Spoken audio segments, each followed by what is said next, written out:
তৃণমূল কংগ্রেসের সমস্ত শাখা সংগঠনের নেতারা এবং যে আমাদের ধুলিয়ান টাউন ওয়াকফ বোর্ডের বিরোধিতায় সামিল হয়েছে আমাদের সমস্ত ধর্মের মানুষ এবং যারা এই ওয়াকফ বোর্ডকে এই বিলের বিরোধিতা করছে সমস্ত ধরনের মানুষ উপস্থিত হয়েছেন। অনেক বক্তা অনেক কথা বলল, আপনারা শুনলেন। আমি দুটি কথা বলবো, তার বেশি কথা বলবো না। এই ওয়াকফ বোর্ডের যে সম্পত্তি মোদির বাবার না, অমিত শাহর বাবার না, রাজনাথ সিং এর বাবার না, যে উত্তরপ্রদেশের মুখ্যমন্ত্রী যোগী আদিত্যনাথ ওর বাবার সম্পত্তি না। এই ওয়াকফ বোর্ডের সম্পত্তি আমাদের মুসলিমদের।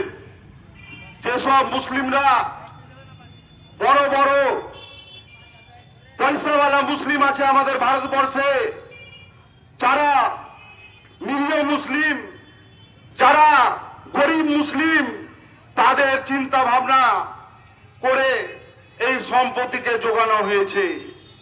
আমরা কি দেখলাম, লোকসভাতে বিল পেশ করেছে অধিবেশনে। কি বিল? ওয়াকফ বোর্ডে তারা যে বাদশাহ আমাদের ভেঙে বুঝিয়ে গেল যে বিলে অন্যরকম সংবিধানকে চেঞ্জ করে অন্যরকম সিস্টেমে পরিচালনা করতে চাইছে। কিন্তু আপনাদেরকে বলবো, এই ওয়াকফ বিলে হাত চালানো মানে মুসলিমদেরকে ছোট করে দেওয়া, ইমানে কলম চালিয়ে দেওয়া।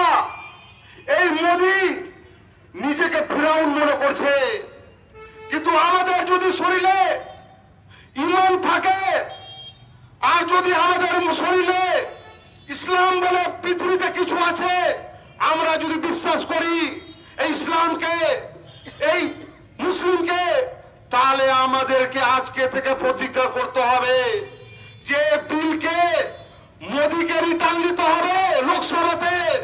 আমাদের জান থাকে আর না থাকে আল্লাহর রাস্তায় কুরবানি দিয়ে দিতে হবে।